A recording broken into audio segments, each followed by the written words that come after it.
आखिरकार वो है तो तुम्हारी बहन ही ना। हो गई है उससे गलती, और मुझे लगता है कि वो अपनी गलती पे शर्मिंदा होगी। तुम उससे बात करोगी तो वो समझ जाएगी। एक बात बताओ, तुम बोल रहे हो कि बात करनी चाहिए, माफ कर दो, जाने दो। जैसा उसने चीजें बोला, जैसे बोल रही थी, जो भी चीजें कर रही थी, अगर मैं उसकी बात पर भरोसा कर लेती तो आज तो मेरा घर टूट जाता, हम दोनों के बीच में सब कुछ खत्म हो जाता।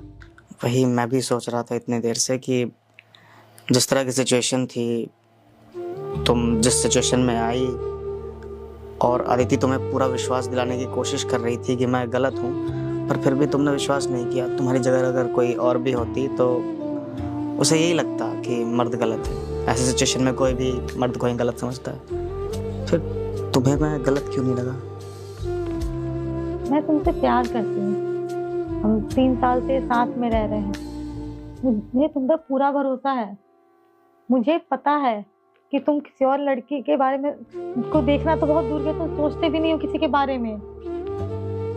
हमारा रिश्ता एक भरोसे पे है और तुम ऐसा नहीं कर सकते हो। मैं जानती हूँ तुम्हें अच्छे से।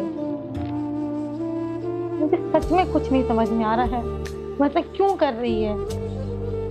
बहुत भरोसा करती हो मुझ पर? बहुत ज्यादा। तो मेरी बात मानो, जाओ और उससे बात करो। देखो, रिश्ते तोड़ने में ना वक्त नहीं लगता, पर रिश्ते बनाने में बहुत वक्त लग जाता है। छोटी छोटी गलतियों को ना नज़रअंदाज कर देना चाहिए इंसान को, ताकि रिश्ता और मजबूत हो सके। और बड़े होने के नाते हमारा यह फ़र्ज़ है कि अपने से छोटों की गलतियों को हम माफ़ कर सकें। मेरी बात मानो, अपने लिए ना सही, मेरे लिए जाओ और उससे बात करो। एक बार कहो।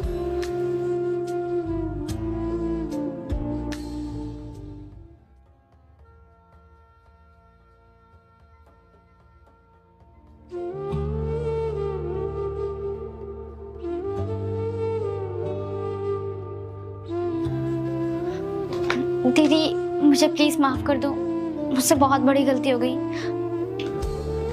ये जो तुमने किया है, तुम इसे गलती बोलती हो? ये गुनाह है। तुम किसी का घर बर्बाद कर रही थी, अपनी बहन का घर बर्बाद कर रही थी। तुम किस इंसान पे इल्जाम लगा रही थी जो तुम्हें अपनी बहन की तरह मानता है, जिसके लिए अपनी बहन और तुम एक बराबर हो?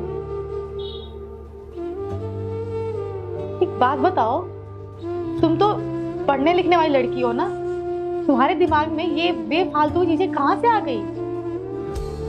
तो मुझे भरोसा नहीं हो रहा कि मेरी